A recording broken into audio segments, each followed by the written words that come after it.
Um, Look, I think that, and I want to be careful in sort of how I frame this, but I think one analysis or one view has been that part of the rupture within the TPLF was in part a question of control of natural resource wealth, and particularly the illicit gold trade, some of which was moving through Eritrea and became a kind of glue between certain TPLF figures, generals, and the Eritrean government, but was also moving through Sudan, right? So that is seen as, I think some have viewed this as being, kind of one vector of tension within the TPLF, and then one kind of connective tissue between the TPLF and the Eritrean government. And then I've already mentioned kind of cash crops, the kind of control the cash crop economy that's relevant in Western Tigray, particularly things like sesame and so forth. So I think that's sort of how I see it. But that's really kind of hazy, and we're in the realm of kind of allegations and counterclaims and all the rest of it. Hmm. Tsadale, and I acknowledge I'm running out of time here. Question for you. We've observed the 25th anniversary of the adoption of the UN Security Council Resolution 1325 on women, peace, and security. Since then, research has confirmed the meaningful participation of women in negotiation and implementation of peace greatly improves the sustainability of that peace.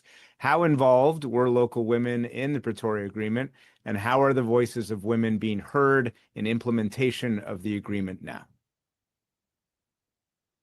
This is yeah, I thought I was muted.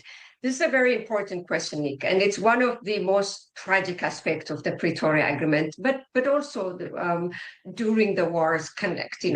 I'm not saying this because I'm a woman. I'm saying this because women in the Tigray region were the utmost victims of this war. We were reading a report last week produced by the local commission of the Tigray genocide, and the numbers are even by far higher than what we already knew. Given that the war has made women's body the battleground, including sexual slavery. The report is very, very gruesome for me to outline here. We've been living through that. Women were absolutely not represented, both during the Pretoria Peace Agreement, but also after. This is one aspect, and it's a very tragic aspect of that. Number two, I think the bigger picture is that there were a number of civil society organizations, women-centered civil society organizations, who tragically supported the war. And that has created a fissure, supported the war in one way or another, or looked the other way when this egregious crime against women were happening. And that has created a fissure of itself. The connection between the civil society, women-centered civil society in Tigray and in Addis is non-existent. What little existed before was completely severed, as any part of Ethiopian civil society, Ethiopian fabric that this war has affected. This is one area that it affects. There was no coordination to have Tigrayan women represented in the negotiation. There was no support from the stronger women-centered civil society organizations in Addis to support the women of Tigray to participate in the process. So this is really one of the most shameful aspects of the Pretoria Agreement, but also shameful aspect of the Tigrayan authorities in the ground in Mekelle to have never given this aspect and involved women, although there were a few of them in the political aspect of it. This is a completely neglected area. So as important as the women participation, in fact, the first person who tried to mediate when the war broke out was a woman, was Ellen Sirleaf Johnson, right? So there was an active participation of women interest in ending the war, but it didn't come to, and it's still the same. And it's a very shameful chapter of Pretoria and shameful chapter of post-Pretoria.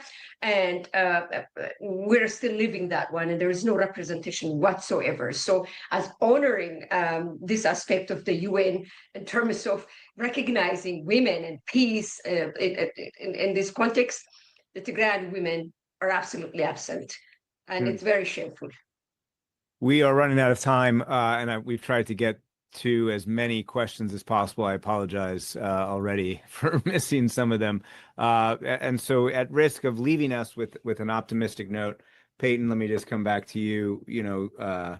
We talked about the nightmare scenario moving forward, but you also said that you thought war is not inevitable. And so why don't you just end our panel here with that point and reemphasize that and why you think that is.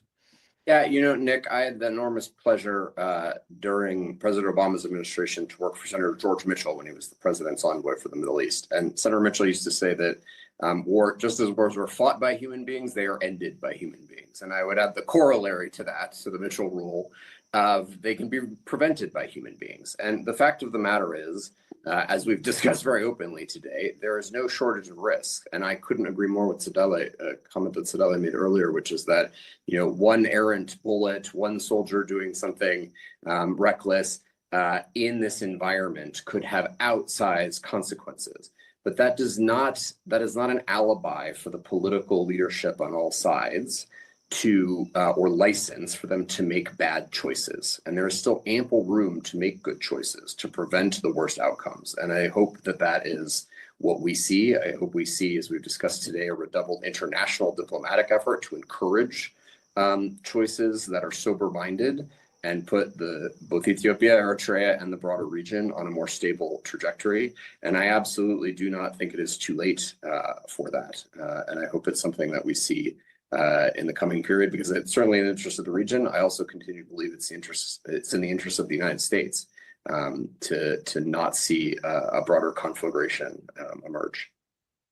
Well, with that, I will give everybody still online your final minute back before 11 o'clock. And with great thanks to our fabulous panel, Peyton Knopf, thank you so much. Mike Woldemariam, thank you. Thank you, Nick. Leme, thank you guys. It's been a pleasure, and I hope you all online have enjoyed it as well. So thanks very much. Thanks, Nick. Thank you. Thank you.